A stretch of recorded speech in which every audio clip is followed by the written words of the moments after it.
You are listening to the Roberta Glass True Crime Report, putting the true back in true crime.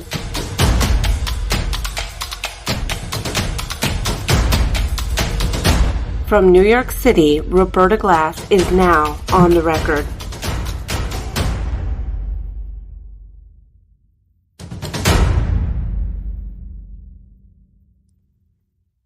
Hello, everyone. Who is excited for tomorrow? I will raise my hand. Tomorrow night at 6 Eastern, John Lewin, the king of the cold cases, former deputy DA, Los Angeles, who tried Robert Durst, who broke the Jinx curse.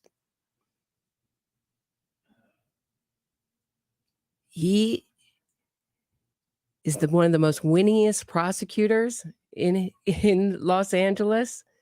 He's tried no body cases and investigated them. Worked very closely with a detective for decades, trying the hardest cases to try and winning every single one of them. He's coming on tomorrow to talk about how you solve a case like this.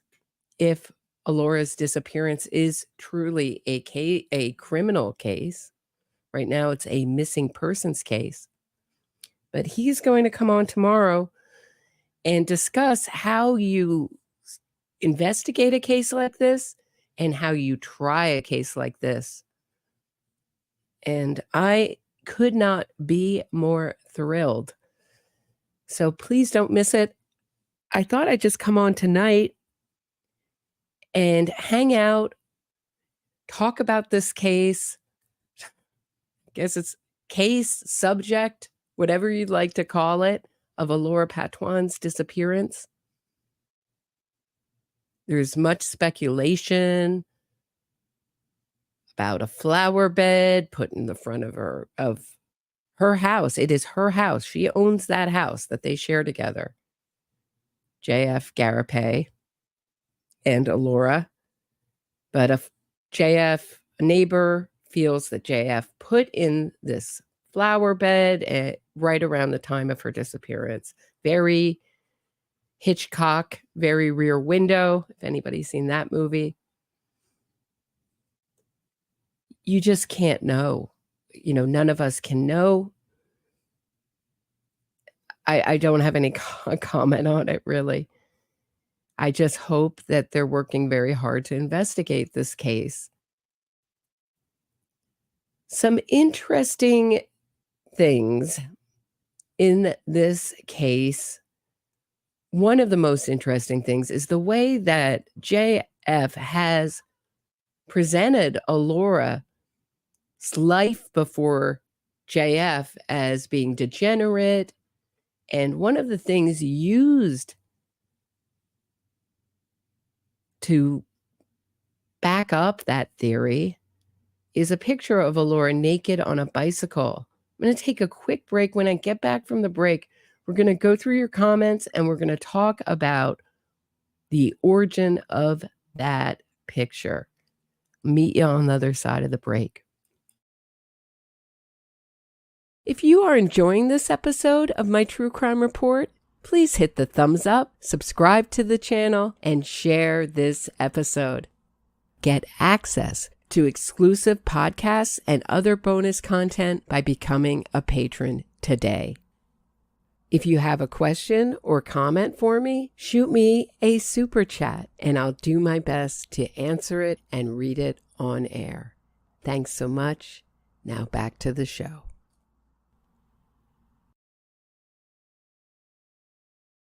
So I'd really like to hear your questions for John Lewin. If you have questions for John Lewin, please put them in the regular comment section, not the live comment section, although it seems to be disappearing. Sometimes it appears after this video ends, sometimes a couple days later, and sometimes not at all. It's just a mystery that I can't quite figure out why.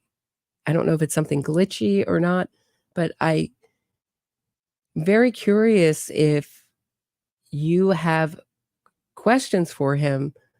you'd like me to ask, of course, we're going to be doing it live. You can ask your questions live. But if you have some now, please put them in the comment section of this video.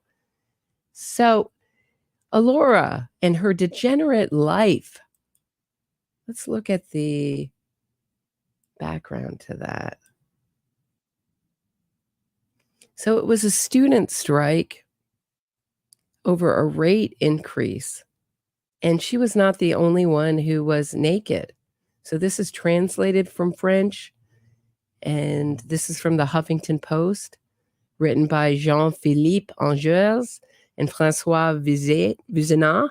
I don't know how you even pronounce that. My apologies to François from the Canadian Press. So several hundred people braved the gray skies by demonstrating almost naked in the streets of Plateau, Montreal, to protest against the increase in university tuition fees. So this isn't like some lone nut on a bicycle. Everybody was naked or almost naked. She was not alone. So it was appropriate for the time. It's sort of been thrown out there like, look, see, she's someone who could have gone out into the wilderness with no credit cards, no money, and getting rid of her phone, her one lifeline to anyone who cares about her.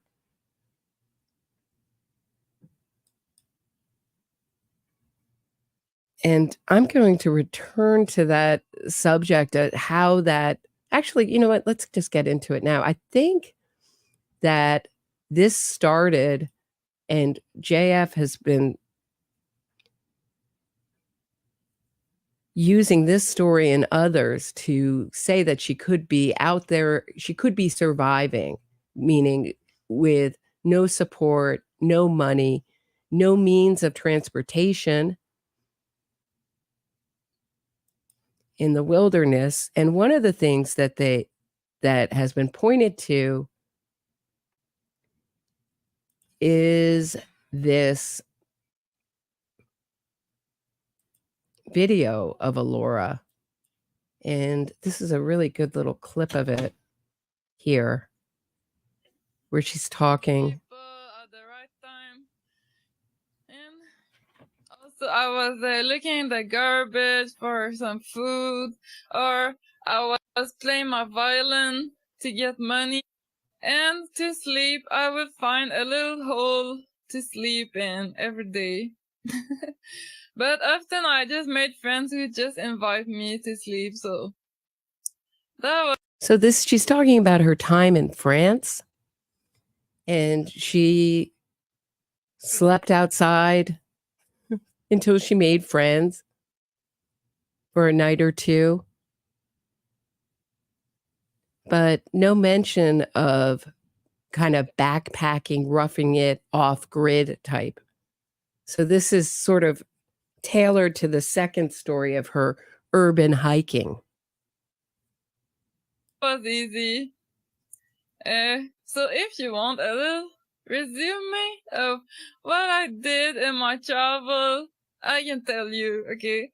Okay, so first I went to France. But that was just because the little airplane ticket was so cheap. People at the right. Okay. So she had a cheap airline. She had an airline ticket. She had a destination. Hardly urban trekking.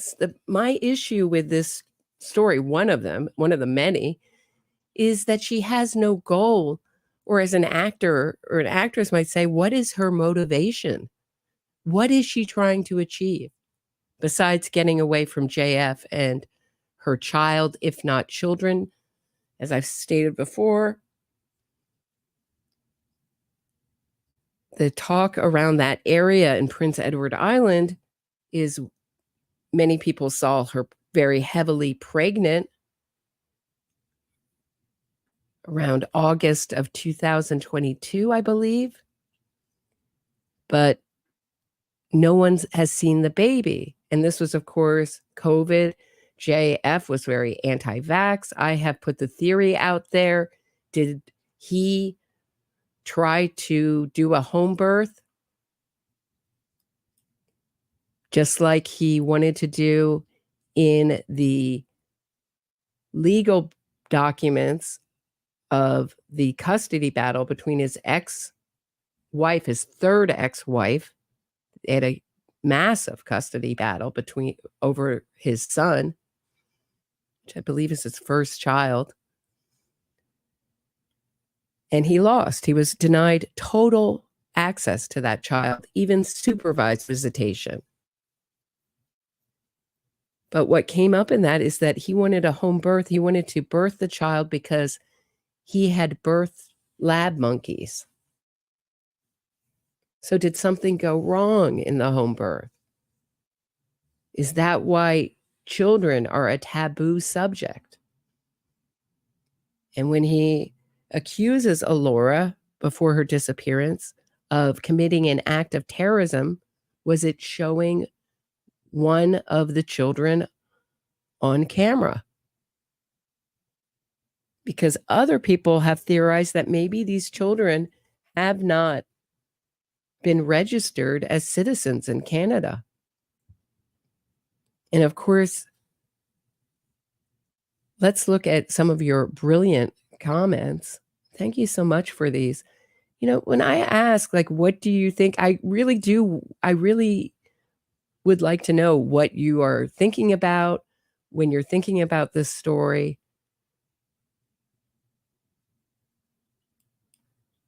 So I know it's so often done as just like, well, what's your favorite color? So I'll get a bunch of comments and increase the algorithm. But I am really curious what you're thinking and feeling as you're watching this story unfold.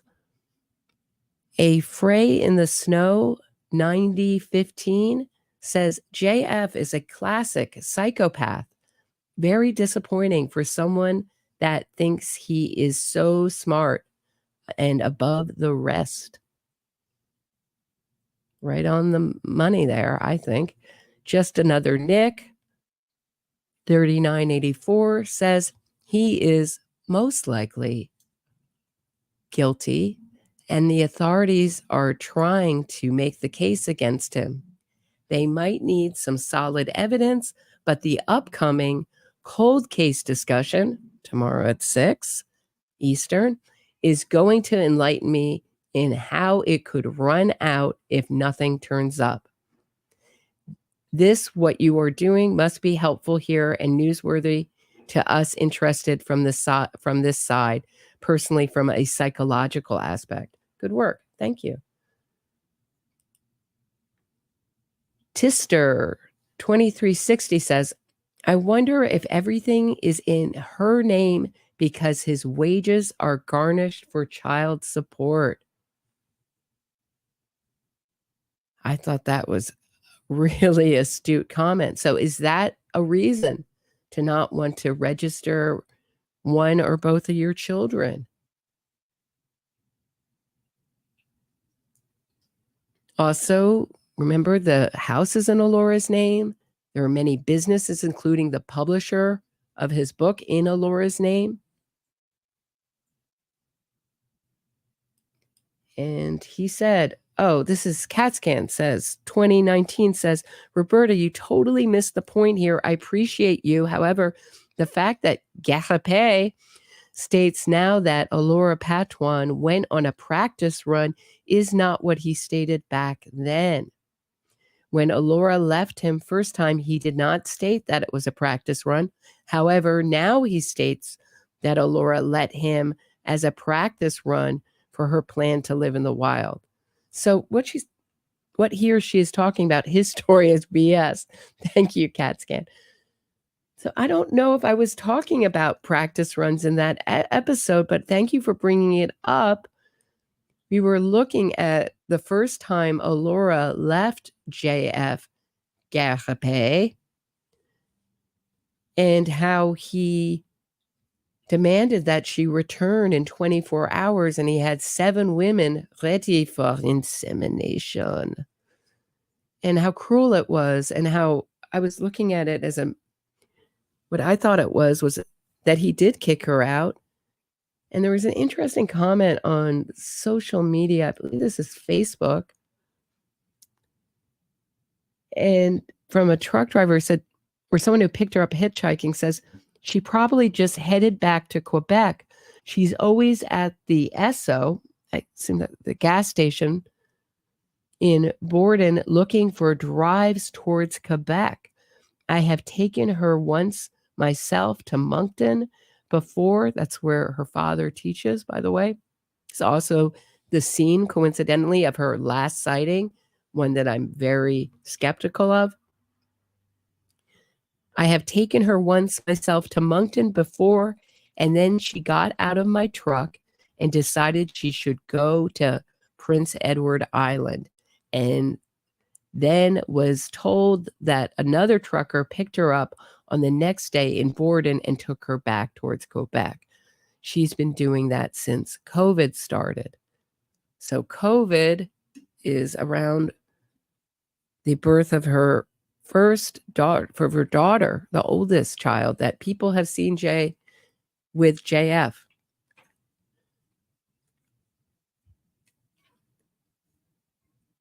So I think what this is not this is probably, I don't know how habitual this is. I'm skeptical of how habitual she was always asking for a ride. It's odd when she owns a car. Did she have no money and no money to gas a car? Is that why she's always hitching? And I don't know if she is always hitching. Did this happen once around that time when she left, around the 24-hour period? That's my hunch. And truck drivers talk in that area. It's a very small area. And they're like, oh, yeah, I saw her too. But had she really left or been let off at this gas station? She is 5'10", very memorable. I just find it hard to believe that no one would see her. Tuesday Money, thank you so much for the $10 super chat. JF showed his true colors as a sociopath just after being Worski's co-host. And that's Andy Worski Tuesday's talking about. He hated me because I called him out for being scuzzy. He did something, sickens me how much he's enjoying himself. So excuse me, Tuesday, for substituting my own word for that. But I'm glad you called him out. Yeah, he has a whole history. And Andy Worski was even defending his relationship with the woman from Texas, to the first mentally disabled woman who the father had to legally and physically grab from JF's clutches. He went in and beat him up. That's in the court filings with his third ex-wife. And then JF, of course, said the police beat me up and nobody cared. So that's his version. But in the court filings, it's the father doing it. So thanks so much, Tuesday. I'm glad you did that. But he does an imitation of a kind of regular person until you really listen to what he's saying. And then it's so bizarre.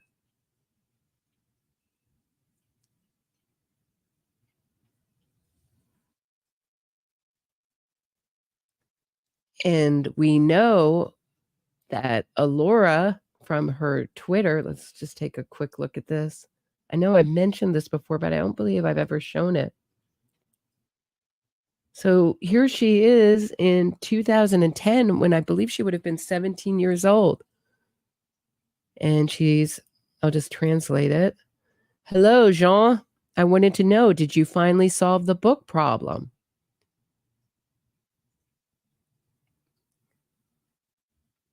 And then we know in 2018, in August 8th, they consider that their anniversary date, or they did. But she was writing him when she was 17 years old on Twitter. So this influence, he had a long time to influence her. his ideas and according to Elora. I just want to show you one other thing. So she was working. She was going to school to become an auto mechanic, and she even made the advertisement for the school. So there she is on the left.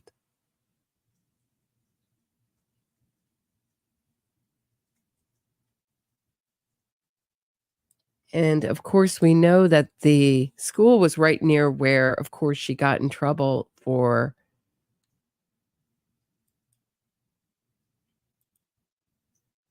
graffiti. And if you do a Google Maps search, maybe I will show you next episode. I'm sorry I didn't pull it up. But you can see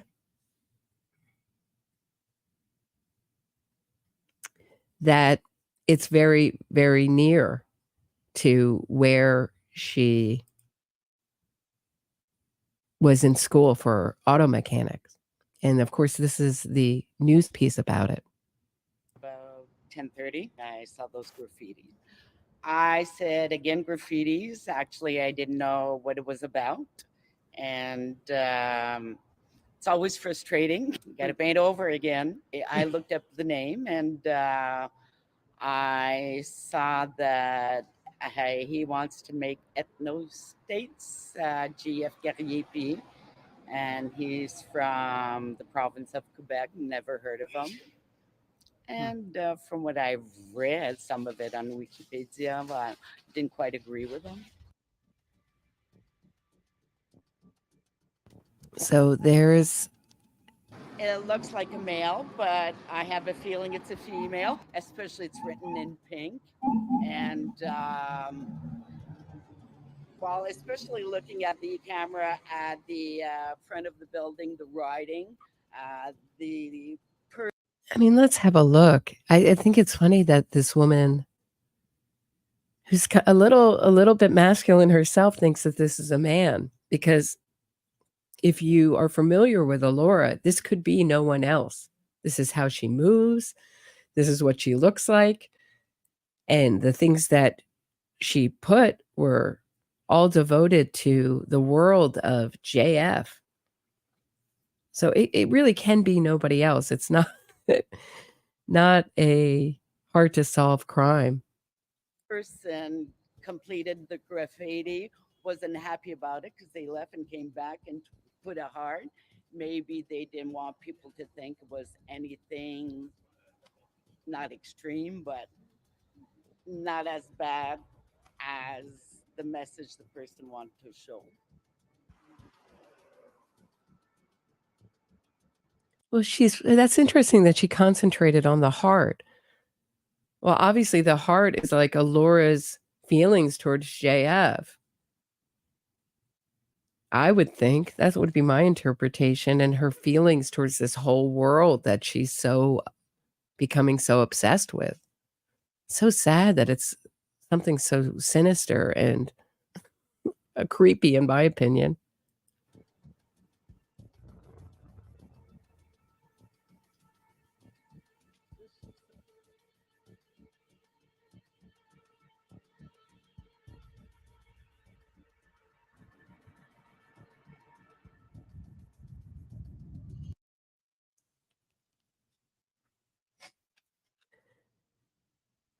So yeah, I'm sorry that the sound was so low. That was as high as I can bring it. Yeah, that's as high as I can make it. The sound, it was kind of low on that. My apologies. So I'm going to take another quickie break. When we get back, talking about JF's relationship with Liberté. When I get back from the break, meet you on the other side of the break. If you are enjoying this episode of my True Crime Report, please hit the thumbs up, subscribe to the channel, and share this episode. Get access to exclusive podcasts and other bonus content by becoming a patron today.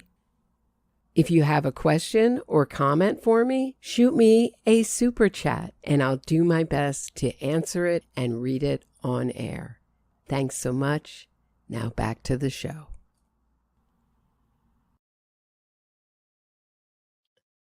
Okay, so actually, you know what? Let's go review before we get into his relationship with Liberté.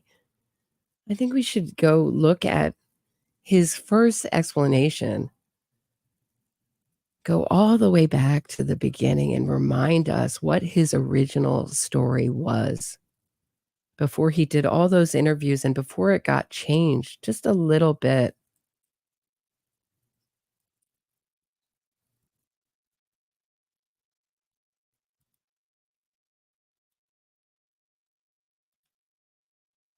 Something personal that I'm forced to talk about at this point. It's I've been wanting to keep it relatively calmer. Wait, I'm sorry. I'm going to go back because the sound was so low. Let's try this again with a little higher sound here. So he's forced to talk about it. He doesn't want to talk about it. Wouldn't you be dying to talk about it? But he's let 4 months go by. So now it's kind of like this awkward situation. What are you going to say? Like, I'm forced to talk about it. I thought no one would notice, but unfortunately someone noticed that she was gone. So now I'm forced to talk about it because it's all about me. Gosh darn her for forcing me to talk about this uncomfortable subject and those worried people, those annoying worried people that called this in. Something personal that I'm forced to talk about at this point. It's I've been wanting to keep it relatively calmer and less public, but I've been forced by the various events because people have discovered about it, and so I might as well talk about it instead of letting rumors develop and all of the messy information that can stem from it. So yeah, it's the disappearance of Mama JF. So he's saying, like, I'm going to get control over the story. You're going to hear my story. This is the story I want out there. And it's really interesting in retrospect what we know happened with the police, which is that they kept asking him to come in and talk to them again and again and again, knocking on his door, waking him up at 9 a.m, and then eventually asking him to take a lie detector. So we know that his control of the information wasn't exactly forthcoming, or, you know, I would think that it was probably pretty friendly between him and the police at this point. But none of this says to me, the story as we go on, it says to me, not a suspect. Mama JF has been disappearing in the sense of not leaving any contact, not leaving information about where she was. And I titled my episode The Cost of Liberty because I didn't want any of this. I'm just a family guy, and I've always been wanting to provide and secure for people around me. But there is one thing. Wow, look at that. So he's smiling, and then he gets, there's this one thing, and then he gets a very aggressive look comes over his face.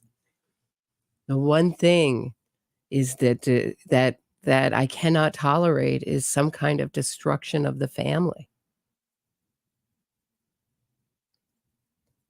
So was her act of terrorism something to do with the family? I think so. I think she was trying to show one of her children. Other people have suggested maybe a pregnancy test. He seems to demand that these women have as many babies as they possibly can turn out within 2 years of the last one. I cannot do in our society. I cannot stop you from doing crazy stuff. I cannot stop you from exposing yourself to risks when you say the words, I want to do it. When you claim your own liberty, you are on your own, and I cannot do anything to protect you. So when my pregnant wife says she wants to go, say, I don't know, explore Gaza Strip, or I don't know what. I really don't know what. Something extremely dangerous. You say, go do it. Is he into, I'm just thinking of the most dangerous things. Because these are at odds. So first you say you're a family man, but your belief in liberté overrides that. And when someone wants to do something, he cannot get in the way of their will. Everyone must do their own will, even if it hurts me. But we know that this didn't hurt him. We know that it's been 4 months of happiness. He's going to save $2,000 this year on his heating bill. That Elora was so wasteful, destructive to the planet, a bad citizen, bad wife, and no thought as to his children, even though he's such a family man, that their mother is missing. So at one hand, he's this alpha man protector. It's just not a consistent worldview there. protect you. Or not even a consistent worldview, not a consistent story. That's really what I mean. Not a consistent story. So that I don't know if Mama JF is in danger. I don't know where she is. But at this point, I'm forced to talk about it because people are spreading rumors on the internet. Because so I'll just give you my my perspective on all of this, and people are accusing me of murder on the internet. It's like, you guys don't know. You guys don't know the police. I've been speaking with the feds on an every. He's right. We don't know. He doesn't say, I didn't do it. I don't have it in me to do it. That's a favorite one usually you hear. I couldn't hurt a fly type stuff. I save ants and put them outside when I find them in my home. You see that kind of stuff around this topic with people who end up being convicted of these kind of crimes that he's being accused of. But instead he says, we don't know. And he's right. We don't know. We don't know what happened. But instead of denying it and saying that we're wrong, we're meant to assume we're wrong by saying you don't know. But it's not a denial. Everyday basis for a couple of days now, for maybe, I don't know, maybe a couple of days. For a couple of days, I've been speaking to the police on a regular basis. So it all stems from Mama JF, you guys know, and I've stated it publicly. In June, she left. She didn't want, it's not even clear why she left. And she's done it in the past. You guys have seen it, who have been following the show for years. She wanted to go away. So that's all we often know with Mama JF. She wants to go away. She had done it once and had come back to us weeks after. And you'll remember, she came on the show on the day she came back, and she said something along the lines of, well, I thought you didn't want to be with me anymore. And so... Did you catch that? Did you catch that little duper's delight when he said, his little smile when he said, and she came back and she said, well, you said you didn't love me anymore. That's what she really said. We went over that last episode. But I think that's absolutely true, that he kicked her out in order to get more control, that they had some fight. He kicked her out and then said, oh, yeah. And now it's a great example of her just disappearing off the face of the earth when she was going to be with her family, trying to get to her family. And she even says it in that episode. She says, I was trying to get to my family. I couldn't make it. Either she changed her mind or she didn't have the money. But this is way different than going out into the wilderness with no plan, no end goal, nothing. And I said to her, no, you left of your own will. But she says yes, and then she says yes, but I thought you wanted me to leave. That is sometimes the state of delusion in female minds, and I can't do anything about this. I have zero control over this. If we were in the society, the Christian society of 1920, maybe I could file some report and say, hey, my wife is a little crazy. She's a little out there. Can I control? Can I own her, basically? And I'm sure that there were, basically you didn't have to file that paper. So did you guys catch that? So first he says, can I control? He almost says the word control her. So he realizes that he's giving too much away, and then he changes it to, can I own her, and starts laughing. So he often puts what he's really feeling and his real attitudes and then starts laughing so he can say, have plausible deniability and say, oh, it was a joke. I don't really feel like that. I don't really want to own these women. I just want to inseminate them. Come on. One after another, many, many, many female specimens. It's just what every woman desires, right? But he says control first. In 1920s. And then it becomes own. 20s. Because in the 1920s, this was called marriage. But we are not in the 1920s, and we are in 2023, where we have an experiment going on in society. What happens when you let these females do whatever the fuck they want? Well, what happens is that they sometimes make bad decisions. So in June, she left. See, I was the greatest guy in the world. I was supporting her. And it sounds like Elora, it's Elora's car, Elora's house. Elora's publishing the book. And maybe this is all a way to dodge sending bigger or showing showing, I don't know, showing that he owns more things. But certainly the house is a pretty big thing to own, and would give her a little bit of power. You would think she would be able to kick him out. So why is she leaving? Why isn't she kicking him out if they're, because she's making a bad decision. She wants to go out into the wilderness and do nothing.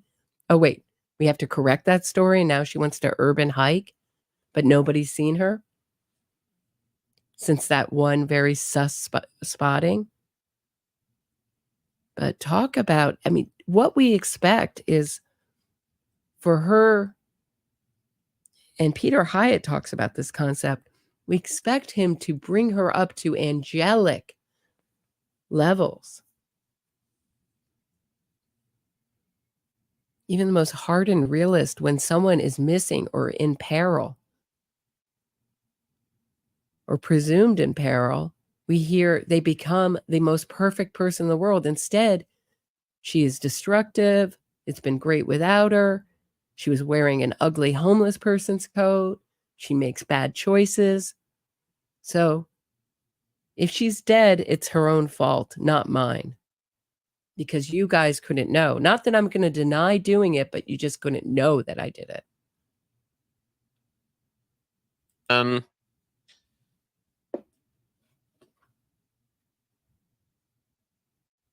And 2 days after leaving, so she left and she had a whole plan. She had bought camping material. She was on her way to some sort of survivalist trip. From what I understood, it looked like she was preparing for life in the wild. She promised me when she left that she would always be reachable and that I would be able to reach her to deal with all of the official papers. You know, that she owns a lot of stuff and sometimes I need her signature. And I was like, and although, you know, we do have legal remedies for this, I was like, if you totally disappear, you might put me in trouble on some bills, on some, you know, getting utilities and everything. So she promised to me that she wouldn't fully disappear. She went away. And 2 days later, she talked to me on the phone and sent a message. But by the way, everything I tell you is things I have told to the police. So it's not, there's no secret coming out that you guys are hearing. It might be secret from a public perspective, but it's all things that the feds have been knowing for a couple of days. So there's no secret. So he's telling us what there isn't.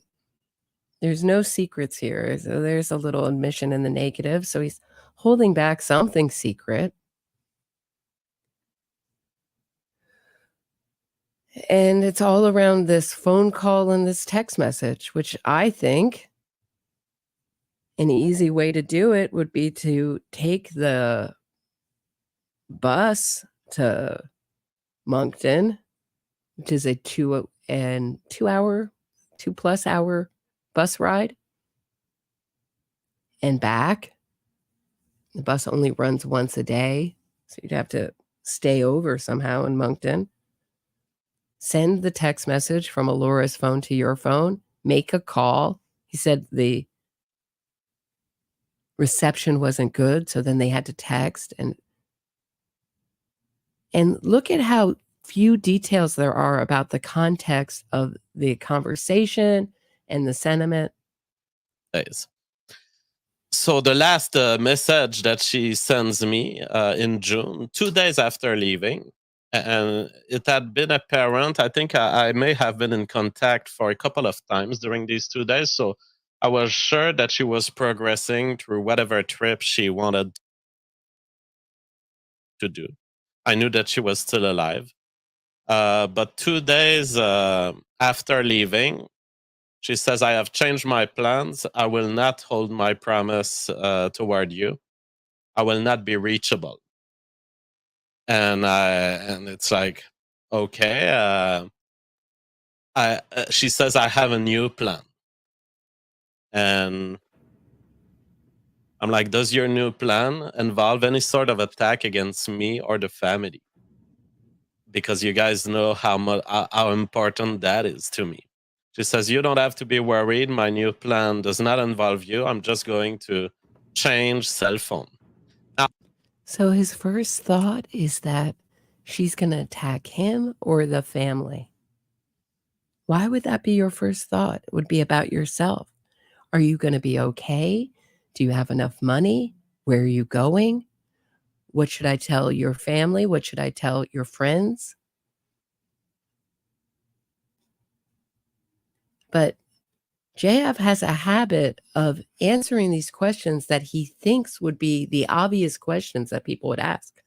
Well, is she going to say something negative about you? Is she going to expose you? Who thinks that way?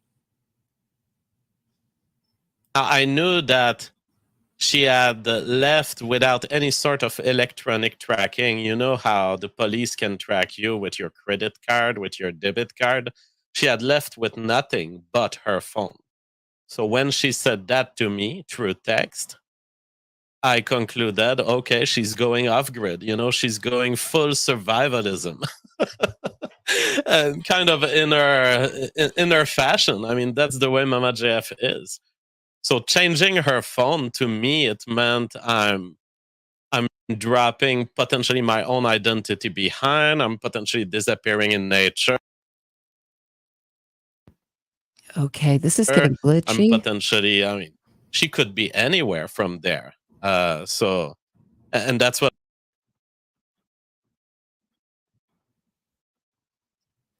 All right, I'm going to just try to take a break and try to fix the glitchiness. I'll see you on the other side of the break. If you are enjoying this episode of my True Crime Report, please hit the thumbs up, subscribe to the channel, and share this episode. Get access to exclusive podcasts and other bonus content by becoming a patron today. If you have a question or comment for me, shoot me a super chat and I'll do my best to answer it and read it on air. Thanks so much. Now back to the show.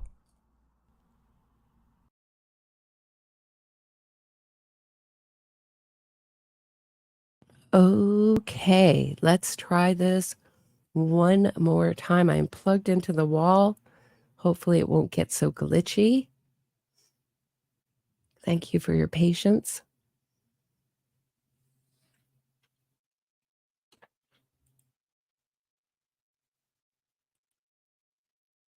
You remember the story she told on her video on YouTube where she talked about crossing the border in Spain and in the enclaves of Spain in North Africa? Mama JF is a fucking extreme, like 007 level of like fugitive mentality. And I was kind of telling that to the police. So he knows he can use this story. He knows what's out there in the public domain. And then he's scrubbed everything else that's in the public domain. But he's left up the videos where she's talking about her travels, her time, her few nights. And I assume she had money and a cell phone and credit cards on her. And she had a objective to travel through Europe. But this is like, I don't know where I'm going. I'm getting rid of everything. But she didn't say that. She just said, I'm getting rid of my cell phone. And you don't ask why? You don't ask more questions? The question you ask is about yourself. What should I tell the kids? Will you be back? But he seems to know that she's not coming back. He seems to know where she is because otherwise, why isn't he looking for her? Jokingly, half jokingly, but it's like she's a professional fugitive who doesn't commit crimes. So it's like she's gonna be hiding from you as hard as she can, while also not having anything to reproach to herself. But that's just how she is. So I mean, she and so from there, I'm like, I'm gonna drop myself behind. I'm going to disappear. You're not going to be able to reach me. So that is what I've been knowing since June. And of course, you're faced with the big. So like what I'm watching is I'm watching this kind of his fake laugh, which is always so interesting, that he puts in. It must work for him or he wouldn't do it. People must believe it when he puts on that fake laugh. I told the police she's a 007. You know these 007, these fugitives who commit no crimes. And then there's just like a minute where real anger comes over his face, where he has like these flashes of memory. That's what I'm seeing. Should I call the police? This is a willing woman, a willing adult woman doing her willing stuff. So I've not called the police because in my view, T-shirts coming soon. Willing woman doing her willing woman stuff. merch to come. Who doesn't want that T-shirt? Who doesn't know what that means? The willing women doing their willing women stuff, like going out into the wilderness with no credit cards and no money, that kind of stuff. It's so outrageous. It's so ridiculous that people like Andrew Wilson are like, he knows what he knows to be true. Got to go over that interview with him where he talks about interviewing JF sometime. But he's like, yeah, they're both unusual people, so this is going to happen. People are just going to go missing and fall off the edge of the earth. Especially when they're a mother and their boyfriend never looks for them, never calls it in, and says it's been great without them. And it discourages the police from looking for her. Excuse me.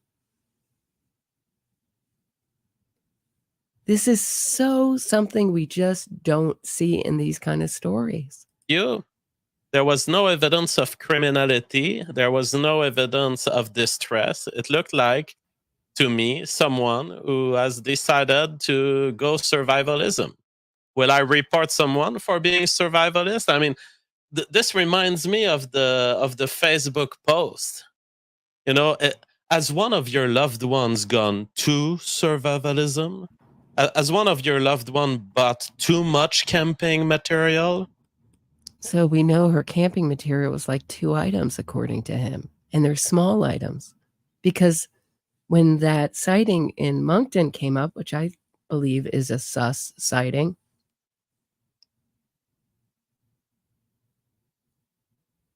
false sighting, which you often see in missing person cases, the only person that knows that the 19th is important is JF. And that's exactly when she sighted in Moncton.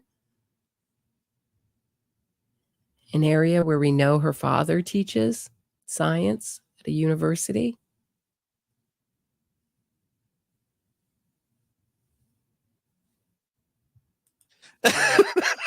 That is literally one of the Facebook book posts, but I don't want to be in the society where buying camping material gets you reported to the feds. And I am bound to Mama JF's interest because I've loved her and I still love her and I still So you're saying that it was in her best interest to make what you've already admitted was a bad decision. That doesn't make any sense. If you're protecting her best interest and you're very intent on keeping the family together, it doesn't really go with, I just let her go because she wanted to go. And she went to go be with her parents before. So it's not there. This has never happened in your relationship.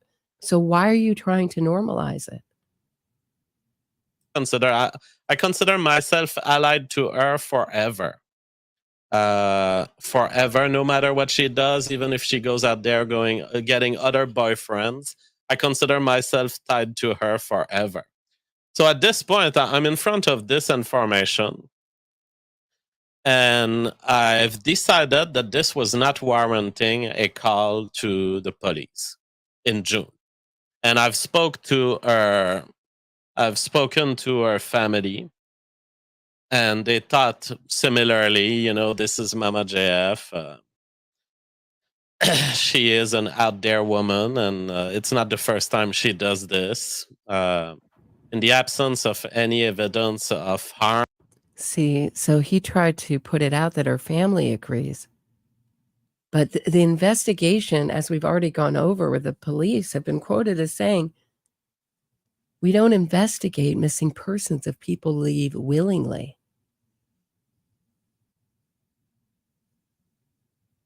And it wouldn't have progressed to the stage of a lie detector if the police bought this story. So he's really trying to sell it by adding her family because he knows her family isn't public. And he knows they're not going to publicly contradict him.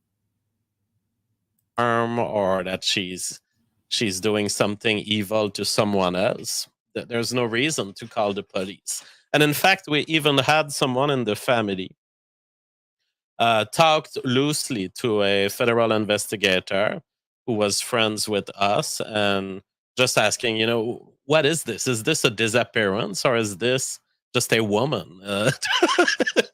Just a woman doing whatever she wants. And the Because women, what he's insinuating there is that women make bad decisions all the time. They shouldn't be in charge of their own decisions. Men should. And he has a whole enthusiastic audience of men that agree with him on that. But the investigator, so he's going to say an investigator heard this story and heard his attitude and agreed with him. So he's putting an appeal to authority in here. The investigator had actually, from what I heard, this is not an interaction that I had myself, but someone who was worried in the family spoke to an investigator and said, look, those are the facts. It's a woman. She leaves like this. She wanted to leave. She gets herself equipped with camping material and all. Is this a disappearance? Is this something we should signal? And the investigator had said, well, no, this looks like a consensual trip. So I was reassured that not only was my judgment converging toward the fact that Mama JF does not need help and that she's a free woman. She can decide to do this. And I'll See, don't help her. She doesn't need help. Don't look for her, guys. Because you will be someone getting in the way of her liberté. Also, there was these social signals reinforcing that I wasn't the only one thinking this. Other people were thinking this also. So that was the state in June and July, but then, the months pass and now we're in October. When is it that worries are justified? And so there was a building up of stress in the people who love her. And my position has always been to all of these people, to any friend of Mama JF and to any person involved. My position has been, I saw her go. I saw her wanting to go. And so I don't need to call the police. But if you feel that it warrants a call to the police, I respect you and you go. See, you go ahead because I'm so innocent. See, if you're worried, go ahead, but I'm still not worried. He said it was okay not to be worried in June or July, but now he's recognizing that 4 months go by and you should be worried. But he's still not worried. Go ahead and do your stuff, but don't expect me to cooperate. But I don't mind if you call the police, even though it's a huge nuisance and they're knocking on his door and waking him up. This is madness. This story is madness. Go ahead and call them. And I will not say who ended up calling, but someone ended up noticing that somehow Mama JF was missing and maybe knew about me. I don't know. I don't know exactly how. So does he look excited that happened? He's flattered that maybe they knew about him and they knew about JFG tonight. They might have watched me on Odyssey broadcast every night at 7 p.m. Eastern time. What he gets from it is that someone might know who he is because we know someone close to them who worked with Elora medically, I'll put it that way, called it in. But boy, is he resentful. It all happened, but someone ended up noticing, hey, there's this girl and her loved ones don't know where she is. And so they made a call to the police, and this launched a whole investigation that I've been involved in for, I don't know, maybe 4 days, 5 days, I don't know. But the feds are coming regularly at my house. They are waking me in the morning. I sleep late, and all of my loved ones sleep late, or just. You know what that laugh is? It's like Jodi Arias. It's like Amanda Knox. The Amanda Knox doing splits in the police station and all kinds of gymnastics. And Jodi Arias doing yoga stands. So they want to seem relaxed and affable, and their behavior is so off the charts of what we consider normal. Just that way. We are computer programmers living in the night. That is just what we do. And I'm a man of the internet. My show is at 7 p.m. Eastern time, and it's not even the end of my day. So they wake me up every morning. There are days plugging his show and putting it on the screen behind him, making sure everybody knows that it's on 7, at 7. It's crazy. He's using the disappearance of his wife instead of pleading for her return. He's pleading for the investigation to end. This is not something that we expect to see. Days where they come once, where there are days where they come twice. There's always a truck of the feds in front of my house, and there's lots of people making jokes right now on the social media, like, JF, where did you hide the body and all. I knew that this was coming to this no matter what, because we live in a society that just can't accept the cost of liberty. The cost of liberty is you're going to have a bunch of females make terrible decisions. But no, I have not killed Mama JF, and I would be very surprised that I'm even considered a suspect in any way, because I have. Get prepared to be surprised, because clearly you are a suspect when your interrogation has been recorded, your answers have been recorded, videoed, and you've been given a lie detector test.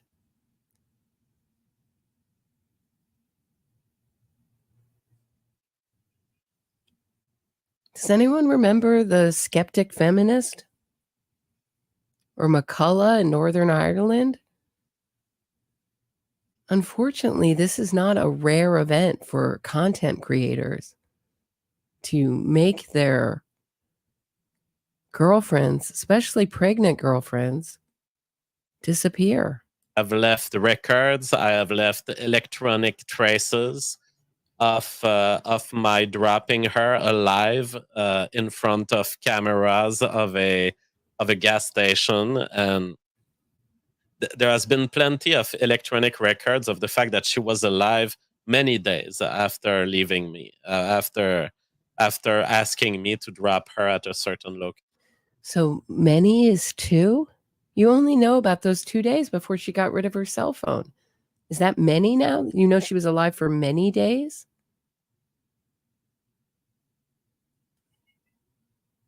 So what he's concerned about is putting out an alibi and ending this investigation. So 4 or 5 days, it's probably gone from being very friendly to a little less friendly and a little bit more pressing before it got very intense. And now I'm sure he hasn't heard much, or he stopped cooperating. But we know because of the Missing Persons Act that was put in September, early September, in Canada, in that area of Canada, the Royal Canadian Mounted Police have access to his phone records, her phone records, his finances, her finances, because they're all mixed together. Every email, his computer searches, his computers. Now, right before she went missing, he complained that she ruined 2 of his laptops, destroyed them by playing with water, as if she were a 3-year-old. Another kind of disparaging of Elora. And yes, you know that there are so many cameras these days and credit cards purchases that I can prove. I would be very surprised that I'm anyhow considered a suspect, but the feds are still very thirsty for information, so they keep coming back. And honestly, I'm very impressed by the quality of their work, but it's like they understand also that I'm a guy on the internet, so I'm not. I have a high security home. I'm not going to let them in, you know. But it's like, okay, they want every possible detail they can have about Mama JF. So, what is a high security home? Besides, I think he has said this last stream, but I think he has. So, if you look at your right, his left, he often looks over in that area, and I think he's looking at a baby monitor. Unless there's someone in his house.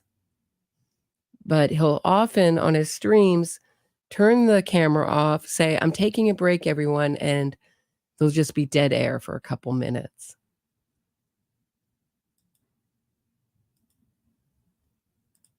So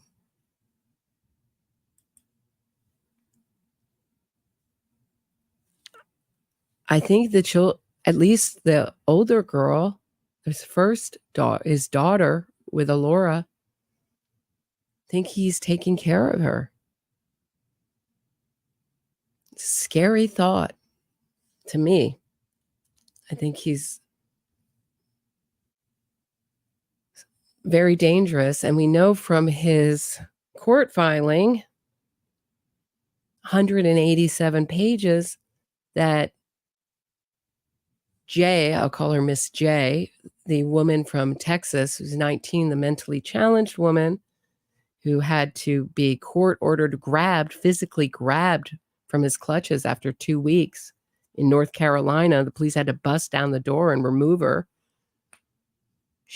When she was finally away from JF, she said she was scared of him. And when the assistant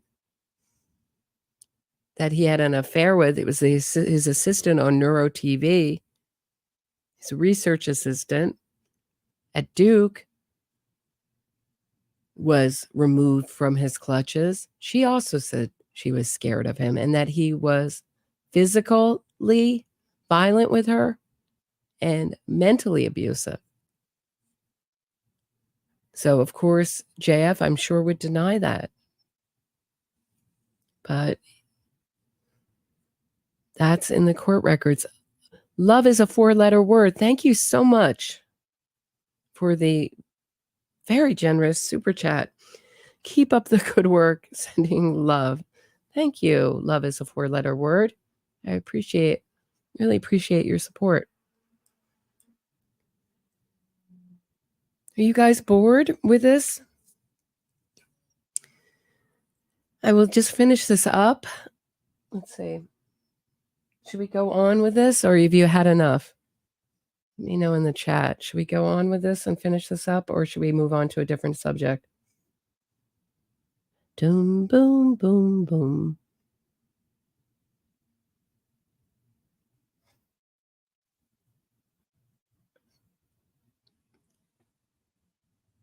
All right, keep going. All right, keep going. All right, well, back. Okay. I don't know. I always hear different things in this. I hope I'm not repeating myself too much, but it is so odd, isn't it? So odd.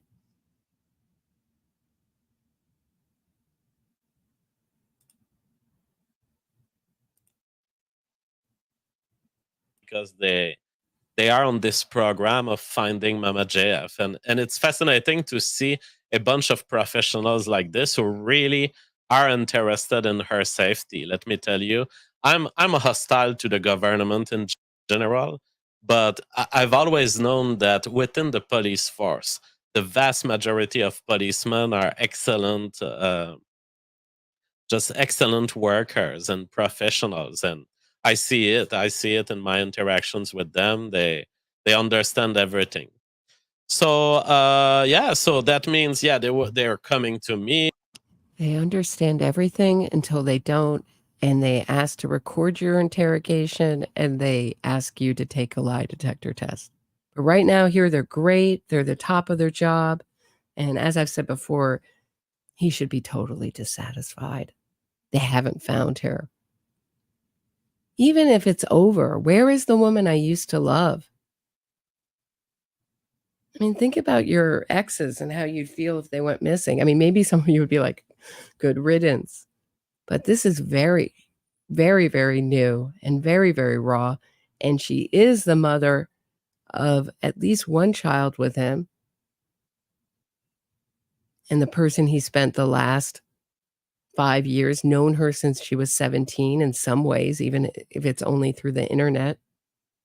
She published his books. She owns the house he's in.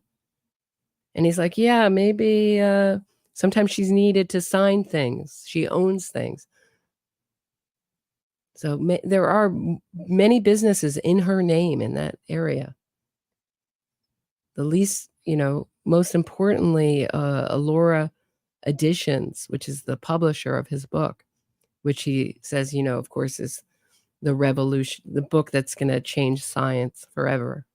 And they want to know exactly what she said before leaving. They want traces of where were you when you dropped her, who could know her, who are her friends. And it's like I pulled Mama JF out of a lifestyle, and I never really got acquainted with this lifestyle. I'm not the kind of I don't have respect for human beings, especially not homeless druggies. And there's no sign that she was a homeless druggie. And he's counting on things like that picture of her on the bicycle. She was evicted from her apartment in 2017. And that's right when, I'm sure, at that vulnerable moment when she went to live with JF. But may I remind everyone that the house is in her name. So if anything, he is the homeless person. It's so odd that she didn't kick him out. But I think we all know what happened here. So I'm not the kind of guy who will approach a female and become friends with her male friends. So what I did with Mama JF is I extracted her from her misery and from her lifestyle, and i.e. isolated her from everyone who knew her. And I used the excuse that some of her friends were men to isolate her. Or he's using the excuse now publicly that they were men. And all men would be like, yeah, those men friends. Gosh darn them. You can't have your woman be friends with men. Us alpha men.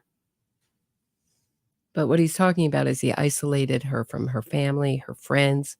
And that is a sign of a coercive control relationship. These kind of men are very dangerous. So what I'm trying to get across in these episodes is that this kind of behavior, where the relationship is based on the dynamics of power and control, not love and respect, as much as he says he respects her liberté and respects her. He decides who she's friends with. He decides who she sees, even if she owns everything. All the most valuable assets are in her name. But he's the man, so he is going to isolate her, and that is the purpose of the kids. More control, because he doesn't have any interest in the actual children for the reason most people have children. Real love of humanity. He says, he just said it. I don't have respect for human beings.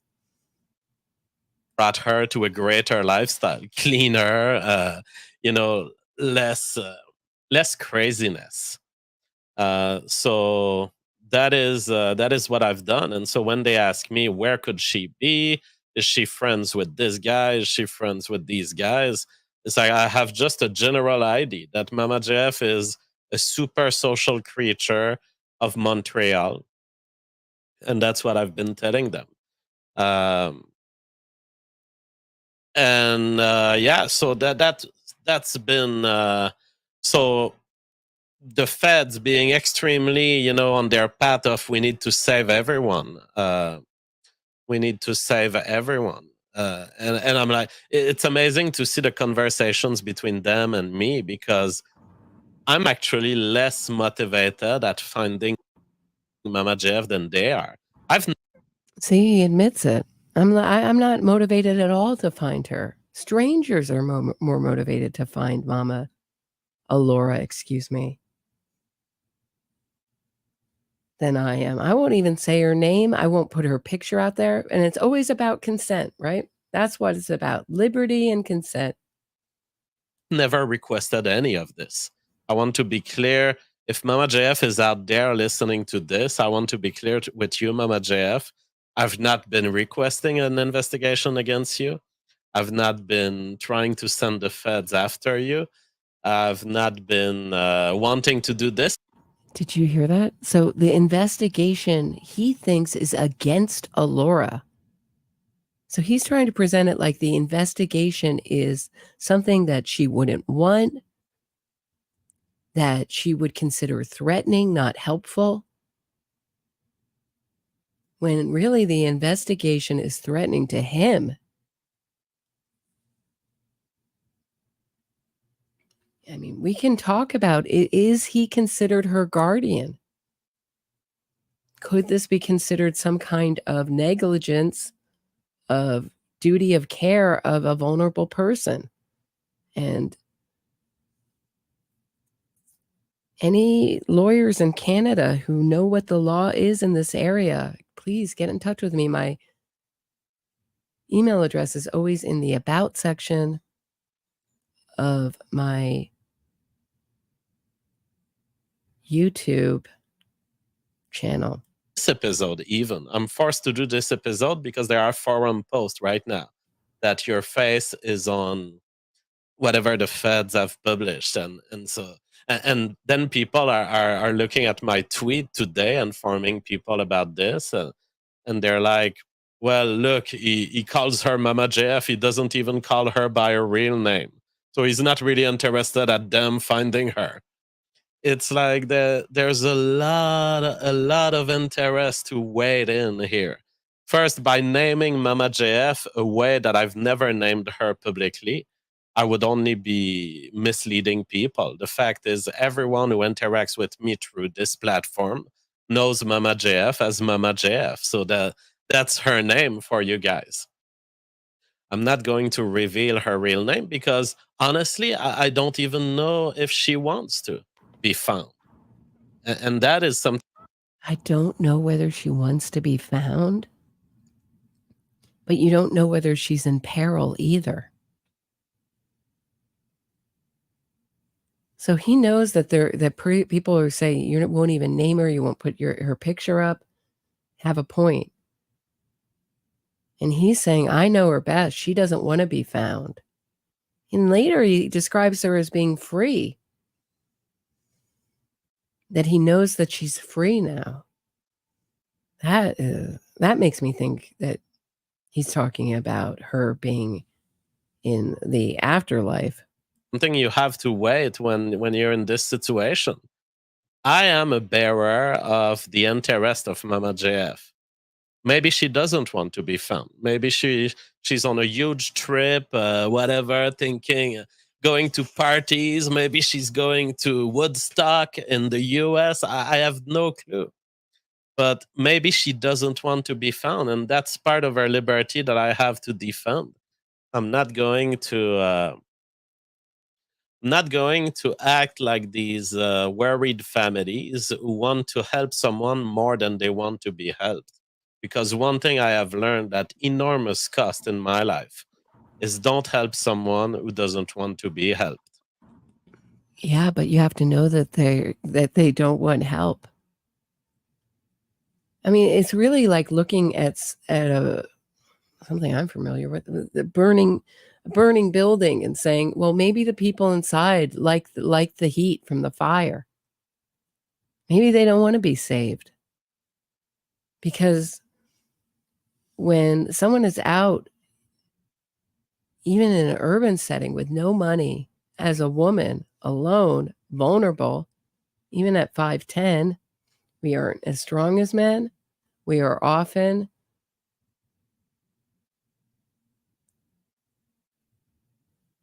the subjects of true crime stories. Women are. I'll put it that way. That's the nicest way I can put it. But now he's kind of putting it in kind of a political context, like, look, you woke people who just want to help with your feelings, with your sensitive feelings, your overly sensitive feelings. I'm the anti-woke guy, and she doesn't want to be helped. You can't help someone who doesn't want to be helped, which is true. But we can't know that. But he seems to be able to seem to know her wants and feelings more than she does. And so I'm like, to these feds, I'm like, please understand, you're going to pursue a fugitive who has committed zero crime. She's going to be playing with you, sending you on false traces. She's going to have her hoodie, hiding herself from facial recognition cameras everywhere she enters. She has dropped all of her electronics behind. She's basically 007, but she has no mission, and she's not fleeing you guys for a crime that she did because she's a good person. She's not going to commit a crime. That's the... So the one thing is, she's a good person and she's not going to commit a crime. Not I didn't commit a crime. She's not going to commit a crime. So crime has come into this somehow, even though he's assured us a million times before this that this is just a case of someone who's gone off because they want to leave. Let me remind you, the police do not investigate cases where people go off, where they want to leave. That is according to the policemen in this area connected to the Summer Kneebone case. The situation. You guys want to have fun finding her to be sure that she's safe, you go ahead. But I know will when I see it, and her will was to go out there and for whatever period. I didn't know when she left whether it would be a 2-week period like last time, or whether it would be a 2-year period. But she had a destination last time, her parents. She had a goal. Why the need to normalize this? She could be on a container traveling toward Morocco right now, and she could have dealt with the locals at the port. She could have talked to a boat driver and give him some money and get on. And also, he knows will when he sees it, so he can see her will. How do you do that? How do you see someone's will? Because it's not coming from real memory. He's telling us a story. Because she told me this. She told me she wanted to, this is her dream. She's going out to do what? To live where? To do what?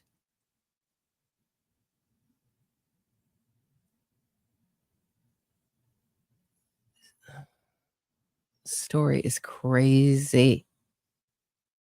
On the boat, who the fuck knows? I mean, and so that is the situation. And to people who are saying, well, he doesn't make all efforts to find her, he doesn't name her in her tweet, or he doesn't show a photo of her.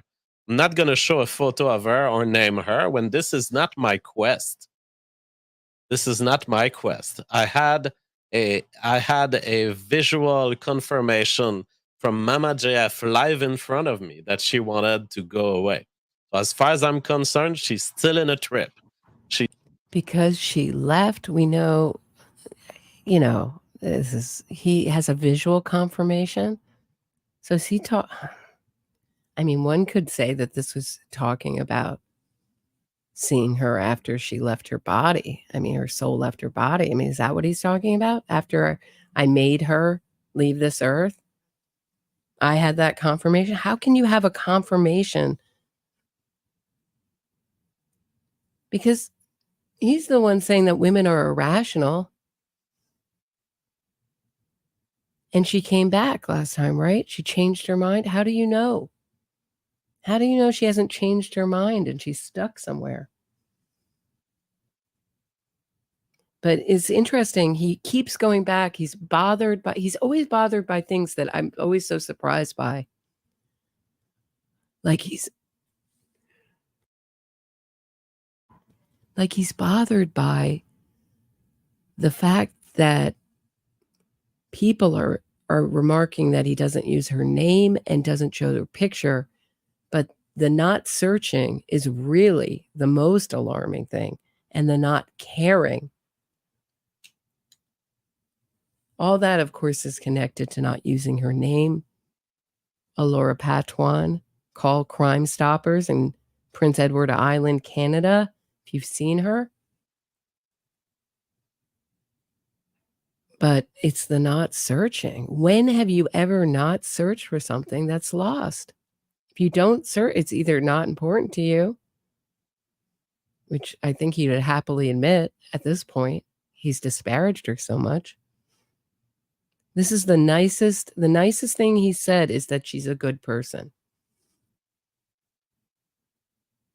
But he goes from the past tense to the present tense, back and forth. She's still out there just tripping, and I'm not going to publish her image because I don't know whether she consents to it. I'm not going to name her name because I don't know if she consents to it. If she wants to call me and say, JF, I want to be found, or JF, I don't want to be found, she could do it, and she can do it. So yeah, what I said in my tweet is, if you guys want to help the police, and you've seen Mama JF somewhere, you've seen her at a gas station, you've seen someone who looks like her, you just call the police, or check my tweet, and you will find a Proton Mail email address. If you don't want to be in contact with the police. Yeah, who wants to be in contact with the police? Send it to me so I can control the sightings and I can put them out there. And they can come to me and I can send the police off on false traces. I am running out of gas, guys. But before I go, I wanted to show you. Sorry we can't finish this, but I'm really running out of gas. I really wanted to show you his belief in liberté, other people's liberté, his respect. Does it only? And so we know that he threatened to dox this channel, or a person I think is a sock puppet. I apologize if that wasn't JF doing it.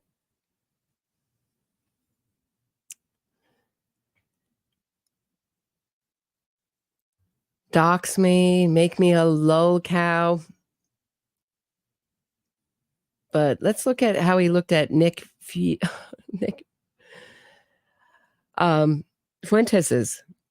liberté on YouTube.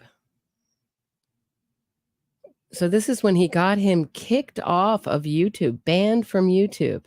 So he's Mr. Liberté until it threatens his worldview. So let's take a look at this. Personal one. It was not one where I never intended that my crowd would join me on that. I never asked for help in finding the places where Nick Fuentes was using homophobic slurs. I did it all myself.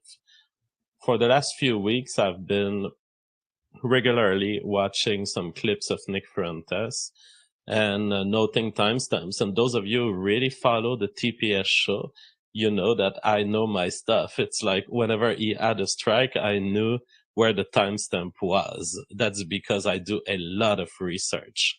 I spend my days, especially when I'm in a quest for vengeance, especially when I've been insulted, I will spend my days, all of my intellectual resources in documenting your errors, and I will hit with reports, which is what I had done when I had gotten Destiny banned from Twitter. We even got a temporary ban going on Twitch. When I see someone who's an enemy of mine violating the TOS, I will go on a absolutely autistic quest to document every single timestamp where a homophobic slur can be used, or some violation of the rules, or an appeal to violence, and I will pursue the destruction of those who attack me. Now, here's where I hope that we can agree. Here's where I hope. So, liberté is only when is concerned when it's good for his argument. That's where I'm going to leave it tonight. Tomorrow at 6 o'clock Eastern, former Deputy DA John Lewin is coming on to talk about investigating. He's one of the few prosecutors who investigates the cold cases he tries. He's never lost a cold case, been trying them for decades. Going to talk to him about how you investigate and try no-body cases and what he's seen in these kind of disappearance cases. Please leave me your questions for John Lewin. I'll see you tomorrow at 6. Have a great night, everybody, and thanks so much for listening.